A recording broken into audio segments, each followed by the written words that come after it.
তাদের খবর নেওয়ার মতো কেউ নাই। ঠিক তদ্রূপ একদিন আমার অবস্থা এমন হবে, একদিন আমার অবস্থা এমন হবে, এই মৃত্যু থেকে মানুষ বাঁচতে চায়, পলায়ন করতে চায়। আসলে কি বাঁচা সম্ভব? মৃত্যু থেকে বাঁচা সম্ভব? যাদের টাকা বেশি তারা মনে করে যে মৃত্যু থেকে বাঁচা সম্ভব। কেন? আপনার আমার মাথা ব্যথা হইলে ডাক্তার কাছে যায় না, 2-3 দিন শুয়ে থাকি।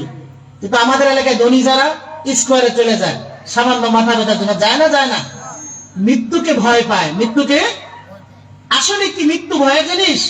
হাদিসের মধ্যে আসছে তুহফাতুল মুমিনি আল মাউতু, মৃত্যু হলো মুমিনের জন্য হাদিয়া, মুমিনের জন্য হাদিয়া। কিন্তু দুঃখজনক হলে সত্য হলো আমরা মৃত্যুকে প্রচন্ড ভয় পাই। আল্লাহ তাআলা বলেন, বান্দা তুমি মৃত্যুকে ভয় পাও ঠিক আছে, কিন্তু মৃত্যু থেকে বাঁচার সুযোগ আছে? বলেন তো আছে? আমাদের থেকে ক্ষমতাধর ব্যক্তি দুনিয়ার জমিনে ছিল না? তারা কি বাঁচতে পেরেছে? ফেরাউন, নমরুদ, হামান, কারুন, যারা ক্ষমতা টাকা পয়সা আমাদের থেকে কম ছিল না, অনেক বেশি, তারা কি দুনিয়াতে আছে? আমরা কি থাকবো? তার মানে আমাদের চলে যেতে হবে, আমাদের চলে যেতে হবে। আল্লাহ তাআলা এত সুন্দর কথা বলেন। আল্লাহ তাআলা বলতেছেন, কুল ইন্নাল মাউতাল্লাযী তাফিরুনা মিনহু, মানুষ এই মৃত্যু থেকে পলায়ন করে, ফাইন্নাহু মুলাকীকুম, সাবধান মৃত্যু থেকে পলায়ন করে কোনো লাভ নাই। এই মালাকুল মউত তোমার সাথে সাক্ষাৎ করবে। আমি যতই দূরে থাকি না কেন, আমি যদি একটা পাহাড়ের উপরে উঠে যাই, ওই পাহাড়ের উপর মালাকুল মউত আমার জান কবজ করতে পারে কিনা বলেন? যখন নূহ আলাইহিস সালাতু ওয়াস সালামের ছেলেকে বলা হলো যে এই যে নৌকা বানাইতেছি, নৌকার মধ্যে উঠো, এমন একটা প্লাবন হবে, এমন ঝর্ণা আসবে, এমন বিপদ আসবে, এমন পানি হবে, পানিতে তুমি মারা যাবা, এখনো সুযোগ আছে, কালিমা পড়ে মুসলমান হও। নূহ আলাইহিস সালাতু ওয়াস সালামের ছেলে বলে, বাবা এই যে পাহাড়, এই পাহাড় আমাকে বাঁচাবে। আল্লাহ তাআলা নূহ আলাইহিস সালাতু ওয়াস সালামকে জানালেন। নূহ আলাইহিস সালাম বলেন, এই পাহাড় যে আল্লাহ বানিয়েছেন, এই পাহাড়ের উপর মালাকুল মউত পৌঁছাইতে পারে, পানি পৌঁছাইতে পারবে, এখনো সুযোগ আছে, তুমি কালিমা পড়ে মুসলমান হয়ে যাও। কিন্তু দেখেন, পানি যখন আস্তে আস্তে বাড়তে শুরু করলো, একেবারে ওই পাহাড় পরিমাণ উঠে গেল। নূহ আলাইহিস সালাম বলে, এখন তোমাকে কে বাঁচাবে? বলে, এখন আর কেউ বাঁচানোর সুযোগ নাই। হাদিসের মধ্যে আসছে, যখন মানুষের রূহ যখন এই কণ্ঠের মধ্যে চলে আসে, এখানে যখন চলে আসে, তখন কোনো তওবা কবুল হয় না, ওই পানির মধ্যে ডুবে নূহের ছেলে মারা গেল। আল্লাহ তাআলা বলে, দুনিয়ার মানুষ, মৃত্যু থেকে তোমরা যত দূরে থাকতে চাও, মৃত্যু থেকে দূরে থাকতে পারবে না। ফাইন্নাহু মুলাকীকুম, এই মৃত্যু আমাদের সবার সাথে সাক্ষাৎ করবে। তুম্মা তুরাদ্দুনা ইলা আলিমিল গায়ব, এরপর আপনাকে আমাকে অদৃশ্যের প্রতিপালক যিনি, ওই আল্লাহর কাছে পৌঁছে দিবে। আল্লাহর কাছে আমাকে আপনাকে পৌঁছে দিবে। এরপর দেখেন, মানুষ ধারণা করে, হুজুর একটা আবদ্ধ ঘরের মধ্যে যদি আমি থাকি, সেখানে কি মালাকুল মউত যাইতে পারবে? আপনাদের ধারণা কি? চতুর্দিক দিয়ে কাঁচ দিয়ে যদি একটা ঘর বানানো হয়, সেই ঘরের মধ্যে কি মৃত্যুর ফেরেশতা পৌঁছাইতে পারবে? বিশ্বাস করেন? আল্লাহ তাআলা সেটাও কোরআনের মধ্যে বলেন, আইনামা তাকুনু ইউদরিকুমুল মাউত, পৃথিবীর মানুষ যদি এই চিন্তা করে মৃত্যু আমাকে স্পর্শ করতে পারবে না, আমি একটা আবদ্ধ ঘরের মধ্যে থাকবো, আল্লাহ তাআলা বলে, আইনামা তাকুনু ইউদরিকুমুল মাউত ওয়ালাউ কুনতুম ফি বুরুজিম মুশাইয়াদা, তুমি একটা আবদ্ধ ঘরের মধ্যেও যদি থাকো, মৃত্যু তোমাকে সেখানে স্পর্শ করবে। মৃত্যু তোমার কাছে গিয়ে তোমার জান কবজ করে আল্লাহ পর্যন্ত পৌঁছে দিবে। কি পর্যন্ত পৌঁছে দিবে? আল্লাহ পর্যন্ত পৌঁছে দিবে। বোঝা গেল মৃত্যু থেকে বাঁচার কোনো রাস্তা নেই। আমরা যদি কাউকে বাঁচাইতে চাই, দুনিয়ার কোনো মানুষ তাকে মারতে পারবে না, বলেন? দুনিয়ার কোনো মানুষ তাকে মারতে পারবে না। আর আল্লাহ যদি মারতে চায়, দুনিয়ার কোনো মানুষ তাকে বাঁচাইতে পারবে না। আল্লাহ তাআলা সমস্ত ক্ষমতার মালিক, ঠিক কিনা বলেন? সমস্ত ক্ষমতার মালিককে কথা বলেন না কেন? সমস্ত ক্ষমতার মালিক আল্লাহ।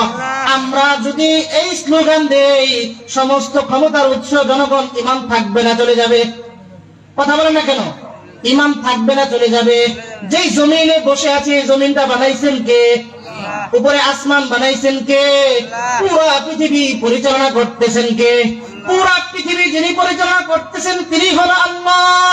আর ওই আল্লাহ তাআলার হুকুমে আমি আর আপনি প্রতি মুহূর্তে আল্লাহ তাআলার দয়ার মাধ্যমে চলতেছি, ঠিক কিনা? মানুষ যখন মারা যায় তখন দেখেন আমরা কত সুন্দর ধর্ম ইসলামের উপর আছি। ইসলাম এত সুন্দর ধর্ম, পৃথিবীতে গবেষণা করে দেখেন ইসলামের মতো সুন্দর, এত সুন্দর ধর্ম পৃথিবীতে আর একটাও নাই। আল্লাহ তাআলা কোরআনের ভিতরে বলেন, ইন্নাদ-দীনা ইনদাল্লাহিল ইসলাম। আল্লাহ তাআলার কাছে একমাত্র শুধুমাত্র মনোনীত ধর্ম হলো ইসলাম। সুবহানাল্লাহ বললেন। সুবহানাল্লাহ। ওয়া মান ইয়াবতাগি গায়রাল ইসলামি দীনা, ইসলাম নামক ধর্মকে কেউ যদি পরিবর্তন করতে চায়, অন্য ধর্ম যদি কেউ গ্রহণ করে, আল্লাহ বলে ফালাই ইউকবাল মিন, সেটা কখনোই আল্লাহর কাছে গ্রহণযোগ্য হবে না। বলেন তো দেখি আমরা ইসলাম ধর্ম পেয়ে খুশি না বেজার? খালি খুশি না মহা খুশি? কারণ দেখেন অন্য ধর্মের দিকে যদি আপনি তাকান, কোন ধর্মের লোক যদি মারা যায় মানুষ তাকে ঘৃণা করে, কিন্তু আপনার আমার বাবা অথবা আত্মীয় যদি মারা যায় সবাই বলে তাড়াতাড়ি গরম পানি করো। স্বাভাবিক প্রতিদিন ঠান্ডা পানি দিয়ে গোসল হয়, আজকে আমার বাবার জীবনের শেষ গোসল ঠান্ডা পানি দিয়ে হবে না, গরম পানি করো। বড়ই পাতা বাঁশ পাতা দিয়ে গরম পানি করা হলো। গোসল সাধারণ মানুষ দেয় না, বলে মসজিদের ইমাম সাহেবকে নিয়ে আসেন যাতে করে জীবনের শেষ গোসলটা যাতে কি না হয়, ভুল না হয়। ইমাম সাহেব এসে সুন্দরভাবে ওই ব্যক্তিকে দেখেন কত সুন্দরভাবে ইসলামের আদর্শের উপর চললে কি হয়, কত সুন্দরভাবে আমাকে আপনাকে গোসল দিলেন। আপনার বাবা মারা গেল, গোসল দেওয়ার পরে আপনি চাইলে আপনার বাবাকে ফেলে দিতে পারতেন।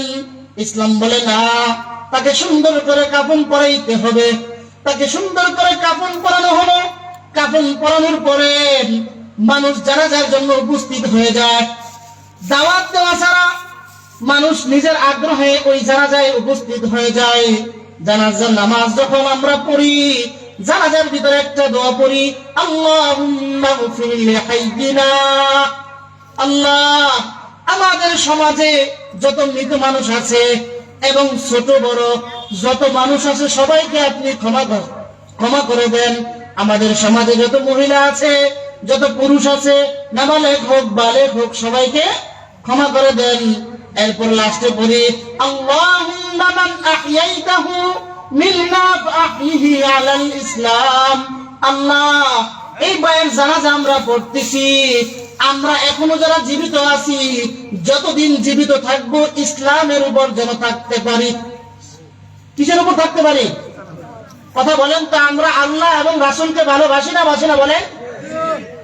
আমার ছেলে থেকে আল্লাহকে বেশি ভালোবাসি না কম? কথা বলেন না কেন?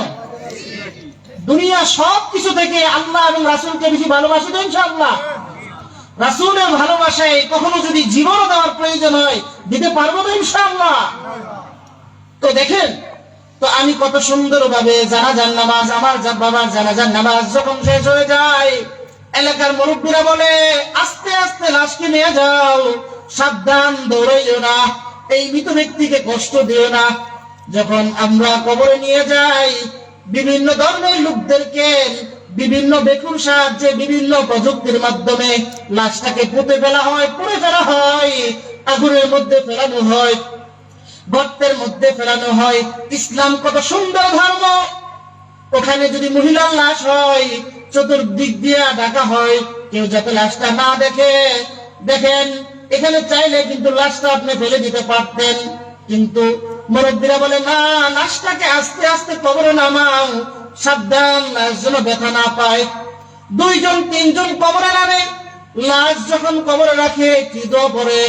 বিসমিল্লাহি ওয়া আলা মিল্লাতি রাসূলিল্লাহ পড়ে না? বিসমিল্লাহি ওয়া আলা মিল্লাতি রাসূলিল্লাহ মানে হলো যে আল্লাহ, এই যে ব্যক্তির লাশ রাখলাম, জানি না সে নামাজ কতটুকু পড়ছে, ইসলাম কতটুকু মানছে সেটা জানি না, কিন্তু যেহেতু মুসলমান ছিল, তোমার রাসূলের আদর্শের উপর আমরা কবর রাখতেছি। সুবহানাল্লাহ। তোমার রাসূলের আদর্শ রূপে কবরে রাখতেছি। দেখেন কবরে রাখার পরে আবার বাঁশ, এরপর চাটাই, এরপর মাটি ইত্যাদি দিতেছি, কত সুন্দর করে, তাই না? এক থেকে ইসলাম থেকে সুন্দর ধর্ম পৃথিবীর জমিনে আর নাই। ওই কবর দেখেন, একজন যুবক মানুষ একা এক ঘরে ঘুমাইতে পারে না। হুজুর লাইট ফ্যান যদি না থাকে জিম্বুতে নিয়ে যাবে ভয়। আপনার যেই বাবা আজকে 2টা কম্বল ছাড়া ঘুমাইতে পারে না, সেই বাবাকে একদিনের ব্যবধানে কবরে রেখে আসতেছেন। কয়টা কম্বল দিলেন বলেন? কয়টা কম্বল? একটা কম্বলও দেওয়া হয় নাই। এমনকি এই রাত্রিবেলা, শীতের এই রাত্রিতে যদি মারা যায়, তার শরীরে যে কম্বলটা ছিল, পরিবার এই কম্বলটা সরাইয়া একটা চাদর দিয়ে ঢেকে দিবে, ঠিক কিনা? দেখেন দুনিয়াতে এত ক্ষমতা বাহাদুরি দেখায় লাভটা কি? আপনার বাবার সম্পত্তির উপর আপনি থাকতেছেন। অনেক সময় বৃষ্টির দিনে দেখা যায় একজন মানুষ মারা গেছে, হঠাৎ করে বৃষ্টি আসছে, পরিবারের সমস্ত সদস্যরা ঘরের ভিতরে, লাশটা মাঠের মধ্যে একটা পলিথিন দিয়ে ঢেকে রাখছে, আছে না নাই? একবার চিন্তা করে দেখেন, আপনার রক্ত পরিশ্রম করে এই বাড়িটা বানাইলেন, জীবনের শেষ বিদায়ের মুহূর্তে 1 ঘন্টার জন্য লাশটা ঘরের ভিতরে থাকে না। 1 ঘন্টার জন্য লাশটা ঘরের ভিতরে থাকে না। যে ব্যক্তি দুনিয়াতে লাখ ফ্যান সব থাকার পরে এক এক ঘরে ঘুমাইতে পারে না, ওই ব্যক্তি অন্ধকার কবরে কিভাবে থাকে বলেন? এই জন্য কবি অনেক চমৎকার করে বলেন, মাউতু কাসিন কুল্লু নাসিন শারিবু কবরু বাইতিন কুল্লু নাসিন দাখিলু। মৃত্যু এমন একটি পান পেয়ালা, পৃথিবীর সমস্ত মানুষ চাইলেও মৃত্যু থেকে পলায়ন করতে পারবে না। ওই পান পেয়ালার শরবত পৃথিবীর প্রত্যেকটা মানুষকে পান করতে হবে। ওয়া কবরু বাইতিন কুল্লু নাসিন দাখিলু। কবর এমন একটা ঘর, যেই ঘরে পৃথিবীর প্রত্যেকটা মানুষকে প্রবেশ করতে হবে। কবরে যাওয়া লাগবে না, লাগবে না বলেন? কেউ যদি অস্বীকার করে তারপরও তার যেতে হবে। কবর কোনো ভালো জায়গা নয়। কবর মানুষকে বলে আনা বাইতু জুলমা, সাবধান, আমার ঘরে আসার জন্য তোমার প্রস্তুতি নেওয়ার দরকার আছে। আমি কিন্তু অন্ধকার ঘর, আনা বাইতুল ওয়াহদা, আমি একাকির ঘর। আমার ঘরে কোনো পজিশন চলে না, কোনো ব্যক্তি পরিচয় চলে না, সমাজের কোনো প্রতিনিধি চলে না, শুধুমাত্র চলে তোমার আমল যদি ভালো থাকে, আমি কবর তোমার সাথে ভালো আচরণ করব। তোমার আমল যদি ভালো না থাকে, তুমি প্রধানমন্ত্রী ছিল না, এমপি ছিল না, মাদ্রাসার হুজুর ছিল, সেটা দেখার সময় নাই। তার মানে বুঝা গেল, কবরে যেতে হলে আমল করা লাগবে না, লাগবে না, নামাজ পড়া লাগবে না, লাগবে না। অবশ্যই নামাজ পড়তে হবে। নামাজ পড়ার জন্য সূরা কেরাত জানতে হবে। এই জন্য এই সমস্ত প্রতিষ্ঠান প্রত্যেকটা গ্রামে একাধিক হওয়াতে আমরা খুশি না বেজার? এখানকার ছোট ছোট ছেলেরা সূরা ফাতিহা সুন্দর করে শিখে আমাকে আপনাকে শিখায়, আমাকে আপনাকে শিখাই। মৃত্যুর পরেই জীবন শেষ না, কেবল শুরু। কথা বলে না কেন? শেষ না শুরু? মৃত্যুর পরেই কিন্তু আসল জীবন শুরু। এই জন্য দুনিয়াতে আসার সিরিয়াল আছে, যাওয়ার সিরিয়াল নাই। কবি বলেন, ওহি হাম সব মুসাফির হায়, ওহি আখির ঠিকানা। দুনিয়াতে আমরা সবাই হলো মুসাফির। এখানে কিছুক্ষণ আছি, অল্পক্ষণ পরে চলে যাব। দুনিয়াতে অল্প দিন আছি, কিছুদিন পরে চলে যাব। কোই আগে রওয়ানা হয়, কোই পিছে রওয়ানা। বাবার আগে অনেক সময় দেখা যায় ছেলে চলে যায়, দাদার আগে নাতি চলে যায়। ইতিহাস আছে না নাই? হাজার হাজার ইতিহাস আছে। অতএব আমাকে আপনাকে মৃত্যুর জন্য প্রস্তুতি নেওয়ার দরকার। এখন থেকে না, আরো 1 বছর পর থেকে, এখন থেকে নেওয়ার দরকার। মৃত্যুর উপরে আল্লাহ তাআলার দয়া, রাসূলের সুপারিশ ছাড়া কি কেউ জান্নাতে যেতে পারবেনি বলেন? যেই কাজ করলে আল্লাহ রাসূল আমার জন্য সুপারিশ করবে, আল্লাহ দয়া করবে, ওই কাজ আমার আপনার করা লাগবে না, লাগবে না বলেন? কিয়ামতের ময়দান তো এমন বিভীষিকাময় অবস্থা, যেখানে কোনো ব্যক্তির পরামর্শ চলবে না, কোনো ঘুষ চলবে না, কোনো হাদিয়া চলবে না। একমাত্র বিচারক কে বলেন জুড়ে? আল্লাহ। কে বিচারক? আল্লাহ। একমাত্র বিচারক আল্লাহ। দুনিয়ার আদালতে বড় ভাইয়ের সম্পত্তি ছোট ভাই নিয়ে যায়, ছোট ভাইয়ের সম্পত্তি বড় ভাই নিয়ে যায়। দুনিয়ার আদালত ঘুষ খেয়ে সমস্ত সম্পত্তি একজনকে দিয়ে দেয়, আল্লাহর আদালতে কোন ধরনের সুদ ঘুষ চলবে নি? বলেন চলবে? চলবে না। এক হাদিসের মধ্যে আল্লাহ রাসূল বলে, কিয়ামতের ময়দানে 7 শ্রেণীর মানুষদেরকে আল্লাহ তাআলার আরশের ছায়ায় স্থান দেবে। সুবহানাল্লাহ। কয় শ্রেণীর মানুষ? 7 শ্রেণীর মানুষদেরকে। 1 নাম্বার হলো ইমামুন আদিলুন, ন্যায়পরায়ণ বাদশা। ন্যায়পরায়ণ, যে সমাজের ভিতরে ইনসাফ কায়েম করে, মানুষের ভিতরে ভেদাভেদ সৃষ্টি করে না, মানুষের ভিতরে ইনসাফের রাষ্ট্র কায়েম করে। ধনীর জন্য আইন একটা, গরিবের জন্য আইন আরেকটা, ঠিক কিনা? এমন নাকি? কথা বলেন না কেন? আল্লাহর আইন কি ধনীদের জন্য একটা, গরিবদের জন্য আরেকটা, না সবার জন্য সমান? আল্লাহর আইন সবার জন্য সমান বলেই ইসলামের যত খলিফা ছিল, সমস্ত খলিফারা দুনিয়ার জমিনে ইনসাফ প্রতিষ্ঠা করে গেছে, ঠিক কিনা? দুনিয়ার আইনের ভিতরে যাবে না বলে মানুষ নিজের আপন ভাইকে মেরে ফেলতেছে, গরিবের কোনো বিচার নাই, আর বড় লোককে ধমক দিলে ফাঁসি হয়ে যায়, ঠিক কিনা বলেন? যদি আমরা ইসলামের বিধান অনুযায়ী চলি, তাহলে দেখবেন সমাজের ভিতরে শৃঙ্খলা আসবে, চুরি বাটপারি বন্ধ হয়ে যাবে, ইনসাফ প্রতিষ্ঠা হবে। যারা ইনসাফ করবে তাদের স্থান থাকবে আরশের ছায়ায়। সুবহানাল্লাহ। তার মানে বোঝা গেল ইনসাফ প্রতিষ্ঠার প্রয়োজন আছে না নাই? সংক্ষেপে শুধু একটা ঘটনা আপনাদেরকে শোনাই।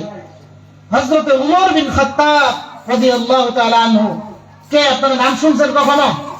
উনি কে? সাহাবী। জানেন না? আল্লাহ রাসূলের একজন সাহাবী এবং আল্লাহ রাসূলের শ্বশুর, তাই না? এবং ইসলামের দ্বিতীয় খলিফা, যিনি অর্ধজাহান শাসন করেছিলেন। দেখেন, ইসলামী হুকুমত, খেলাফত যদি থাকে, কিভাবে মানুষের ইনসাফ প্রতিষ্ঠা হয়। উমর রাদিয়াল্লাহু তাআলা আনহুর দরবারে আলোচনা হচ্ছিল যেই সমস্ত মা বোনদের মোহর অনেক বেশি ধরা হয়, তাদের কিছু মোহর বাইতুল মালে দিয়ে দেওয়া হোক, বাইতুল মাল থেকে অনেক উন্নয়নের কাজ করা হবে। তো উমর রাদিয়াল্লাহু তাআলা আনহুর কাছে এই পরামর্শটা খুব ভালো মনে হয়েছে, হতে পারে। আর ওই সমস্ত মসজিদের পাশে মা বোনদের নামাজের ব্যবস্থা ছিল, যেহেতু ঝামেলা ছিল না। এখন যেহেতু ফিতনার জামানা, এই জন্য এখন জায়েজ নয়। একজন মহিলা বলতেছে, আমি একটু কথা বলতে চাই, ইয়া আমিরুল মুমিনিন। সবাই একেবারে নিস্তব্ধ হয়ে গেল। মহিলা কত বড় সাহস যে আমিরুল মুমিনিনের সাথে সে কথা বলতে চায়। একটা প্রশ্ন করছে শুধু, এই আপনার সিদ্ধান্ত, এটা কি কোরআনের বাইরে না কোরআনের ভিতরে?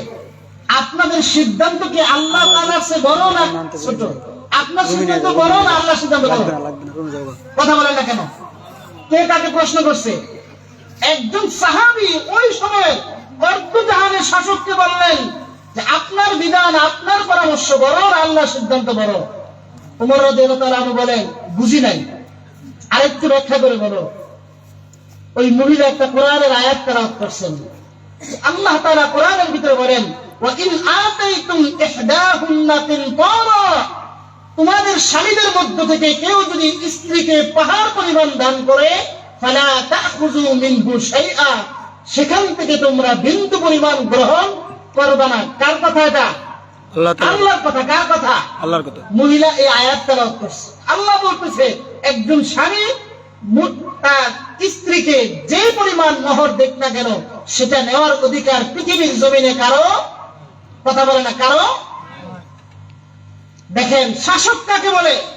ওমর রাদিয়াল্লাহু তাআলা আনহু যেখানে রাগ হয়ে যাওয়ার কথা, ওই মহিলাকে বহিষ্কার করার কথা, মহিলার সাথে খারাপ আচরণ করার কথা, ওমর রাদিয়াল্লাহু তাআলা আনহু একজন অর্ধজাহানের বাদশা হওয়ার পরে সাথে সাথে বলেন, আসাবাত ইমরাতুন ওয়া আখতা রাজুলুন, আমি খলিফা বাদশা হয়ে আমি ভুল কথা বলেছি, মহিলা সত্য কথা বলেছি।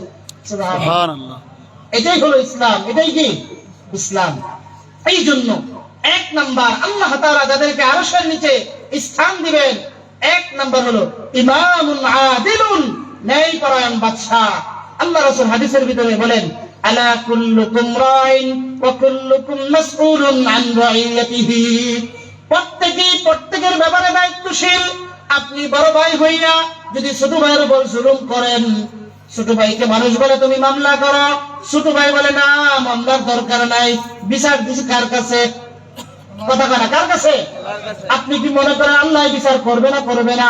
করবে। হাদিসের মধ্যে আসছে আয-যুলমু যুলুমাতু ইয়াউমাল কিয়ামা, জুলুম কিয়ামতের ময়দানে অন্ধকার হয়ে দাঁড়াবে। দুনিয়ার আদালতে বিচার পান নাই, কোনো সমস্যা নাই। আল্লাহর আদালতে কোনো সুদ ঘুষ চলে না। আল্লাহর আদালতে বিচার পাবেন, কোনো সন্দেহ নাই। এই জন্য সমাজের ভিতরে ইনসাফ যদি প্রতিষ্ঠা করতে হয় তাহলে কি করতে হবে? জুলুম বন্ধ করতে হবে। অন্যায়ের বিরুদ্ধে মানুষ যেখানে অন্যায় করবে সেখানেই প্রতিবাদ করতে হবে, এক নাম্বার। 2 নাম্বার হলো ওয়ারাজুলুন শাবুন নাশআ ফি ইবাদাতিল্লাহ, আল্লাহ তাআলার আরশে যারা স্থান পাবে। 2 নাম্বার এমন যুবক যে তার যৌবনকালে আল্লাহর জন্য ইবাদত করেছে, যৌবনকালে আল্লাহর জন্য ইবাদত করেছে। হাদিসের মধ্যে আসছে যৌবনকালের ইবাদত আল্লাহর কাছে অনেক দামি, আল্লাহর কাছে অনেক। এখানে অনেক মুরব্বী বাবার, আমার বাবার সমতুল্য বয়স, বলেন তো দেখি আগের মতো নফল নামাজ পড়তে পারেন? আগের মতো নামাজ পড়তে পারেন? হাদিসের মধ্যে আসছে মানুষ যদি যৌবনকালে ইবাদত করে, বৃদ্ধকালে কিছু যদি কমে যায়, ওই আল্লাহ তাআলা যৌবনকালের ইবাদতের হিসাব করে বৃদ্ধকালে ইবাদত যে ত্রুটি থাকবে সেটা আল্লাহ পূরণ করে দেবে। সুবহানাল্লাহ। আরেক হাদিসের মধ্যে আল্লাহ রাসূল বলে ইগতানিম খামসান ক্বাবলা খামসিন, 5টা জিনিসকে 5টা জিনিস আসার আগেই কদর করতে হবে। 1 নাম্বার হলো শাবাবাকা ক্বাবলা হারামিক, আপনার আমার যে যৌবন আছে এটাকে কদর করতে হবে বৃদ্ধকাল আসার আগেই। এখন আমি চাইলেই 1 কিলো 2 কিলো 3 কিলো দৌড়াইতে পারি, এমন একটা সময় আসবে আমার বাড়ি থেকে মসজিদে আসতে 1 মিনিট আমি আসতে পারি না। এখন আসবে না? আসবে না? যৌবন কালকে কদর করতে বৃদ্ধকাল আসার আগে। 2 নাম্বার ওয়া সিহহাতাকা ক্বাবলা সুকুমিক, আল্লাহ তাআলা সুস্থতার নিয়ামত দিয়েছেন, যে আল্লাহ আমাকে সুস্থ করলেন ওই আল্লাহ চাইলে কি আমাকে অসুস্থ করতে পারেন কিনা বলেন? পারেন? বিশ্বাস আছে? যে আল্লাহ আমাকে সুস্থতার নিয়ামত দিলেন, এই সুস্থতার নিয়ামতের কদর করতে হবে অসুস্থতা আসার পূর্বে। যদি আমি কদর না করি তাহলে কি করবে? আল্লাহ তাআলা আমাকে অসুস্থ বানায় দিবে। অনেক মুরব্বীরা যৌবনকালে ইবাদত করে নাই, কিন্তু যখন ঘরে পড়ে গেছে, যখন একেবারে ঘরের বিছনায় পড়ে গেছে, উঠতে বলে আল্লাহ, বসতে বলে আল্লাহ, অথচ যৌবনকালে কোন ইবাদত করে না, এমন আছে না নাই? এই জন্য যৌবনকালে কি করতে হবে? আল্লাহর ইবাদত বেশি বেশি করতে হবে। যৌবনকালে আল্লাহর ইবাদত বেশি বেশি করতে হবে। যদি যৌবনকালে আল্লাহর ইবাদত করি তাহলে আল্লাহ তাআলা এই সমস্ত যুবকদের স্থান কিয়ামতের ময়দানে কোথায় দিবেন? আরশের ছায়ার নিচে। কোথায় দিবেন? আরশের ছায়ার নিচে। 3 নাম্বার হলো ওই সমস্ত মানুষ কলবুহু মুআল্লাকুম বিল মাসাজিদ, যাদের অন্তর মসজিদের সাথে সম্পৃক্ত, যারা মসজিদে যাতায়াত করবে, যারা মসজিদকে আবাদ করবে, যারা নামাজ পড়বে, আল্লাহ তাআলা ওই সমস্ত মানুষদেরকে কিয়ামতের ময়দানে আরশের নিচে স্থান দিবে। সুবহানাল্লাহ। কোথায় স্থান দিবে? আরশের নিচে স্থান দিবে। হাদিসের মধ্যে আল্লাহ রাসূল বলেন আহাব্বুল বিলাদি ইলাল্লাহি মাসাজিদুহা ওয়া আবগাদুল বিলাদি ইলাল্লাহি আসওয়াকুহা, পৃথিবীর মধ্যে যত স্থান আছে সব থেকে সুন্দর, সব থেকে দামি, সব থেকে মর্যাদাপূর্ণ স্থান কোনটা বলেন?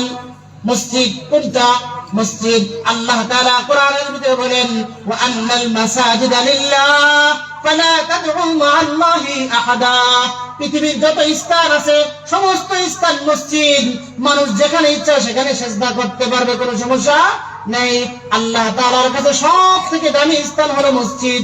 কোথায় বলেন? কোথায়? সব থেকে দামি স্থান হলো মসজিদ। এই জন্য মসজিদে যাতায়াত আমাদের প্রয়োজন আছে না নাই? নামাজ পড়ার দরকার আছে না নাই বলেন?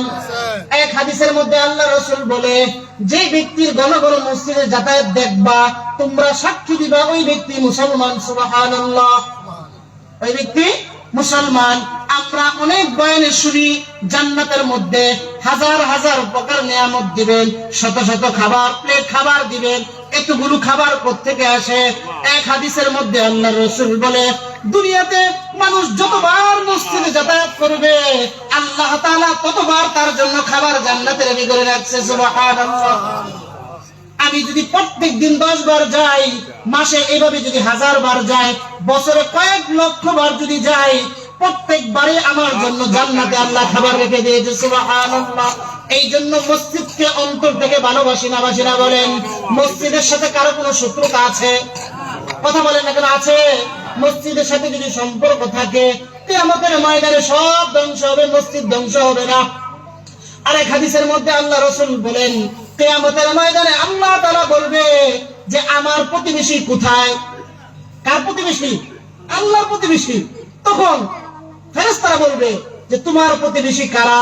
আল্লাহ তাআলা বলে, উম্মারুল মাসাজিদ, আমার প্রতিবেশী তারা যারা দুনিয়াতে আমার মসজিদ আবাদ করেছে। সুবহানাল্লাহ। আমার প্রতিবেশী তারা যারা দুনিয়াতে মসজিদে আযান দিয়েছে, যারা নামাজ পড়েছে, যারা মসজিদ ঝাড়ু দিয়েছে, মসজিদ নির্মাণ করেছে, মাদ্রাসা করেছে, তারা আমার প্রতিবেশী। আমরা যদি আল্লাহর প্রতিবেশী হয়ে থাকি, আল্লাহ কি আমাদেরকে জাহান্নামে দিবে নাকি বলেন? আল্লাহ আমাদেরকে কোথায় দিবে? আল্লাহ আমাদেরকে জান্নাতে দিবে। এই জন্য সমাজের ভিতরে মসজিদ থাকার দরকার আছে না নাই? মাদ্রাসা থাকার দরকার আছে না নাই? এই মসজিদ মাদ্রাসার সাথে কোনো শত্রুতা চলেনি, কোনো দলাদলি চলে? কোনো দলাদলি চলে না। মসজিদকে আমরা অন্তর থেকে ভালোবাসবো, দিল থেকে ভালোবাসবো। যদি মসজিদের প্রতি আমার মহাব্বত থাকে, এই মহাব্বত আমাকে কোন পর্যন্ত নিয়ে যাবে বলেন? আল্লাহ পর্যন্ত নিয়ে যাবে। আরেকটা হাদিসের তরজমা করে শেষ করে দিচ্ছি। আল্লাহ রাসূল বলে, কেউ যদি 4টা কাজ করে, মান আহাব্বা লিল্লাহ ওয়া আবগাযা লিল্লাহ ওয়া আ'তা লিল্লাহ ওয়া মানা'a লিল্লাহ। আমরা এখানে যারা আসছি, একজন আরেকজনকে ভালোবাসি, এক মুসলমান আরেক মুসলমানকে ভালোবাসবো শুধুমাত্র আল্লাহর জন্য। কিসের জন্য বলেন? আল্লাহর জন্য। একমাত্র ভালোবাসবো আল্লাহর জন্য। ওয়া আবগাযা লিল্লাহ। আবার যদি কখনো রাগ হয়, সেটা সেই রাগটা হবে কার জন্য? আল্লাহর জন্য। 3 নাম্বার, ওয়া আ'তা লিল্লাহ। আপনি কাউকে কোনো কিছু খাওয়াবেন অথবা দান করবেন, সেটা কার জন্য? দুনিয়ার কোনো পজিশনের জন্য নাকি?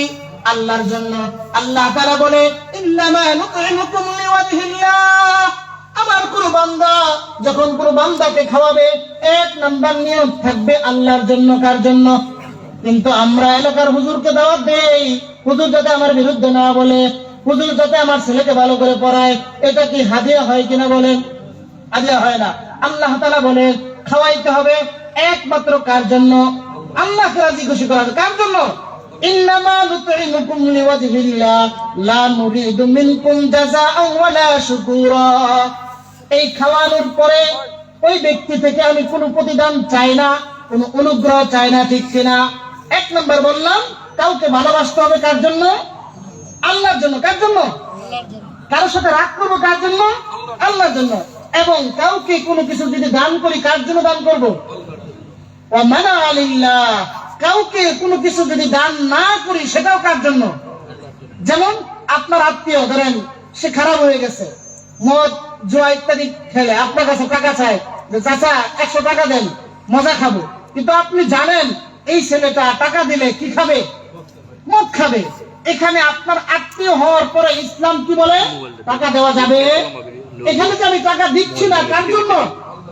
আল্লাহ রাসূল বলে, কাউকে ভালোবাসে যদি আল্লাহর জন্য, কাউকে কোনো কিছু দান করে আল্লাহর জন্য, কারোর সাথে রাগ করে আল্লাহর জন্য, কাউকে কোনো কিছু দেওয়া থেকে বিরত থাকে আল্লাহর জন্য, এই 4টা কাজ যারা করবে, আল্লাহ রাসূল বলেন, ফাকাদ ইস্তাকমালাল ঈমান, তাদের ঈমান পরিপূর্ণ হয়ে যাবে। সুবহানাল্লাহ। এই জন্য আমরা দ্বীনি প্রতিষ্ঠানের সাথে আমাদের কোনো শত্রুতা আছে? কোনো শত্রুতা নাই। আমরা দ্বীনি প্রতিষ্ঠানকে অন্তর থেকে মহব্বত করি তো ইনশাআল্লাহ।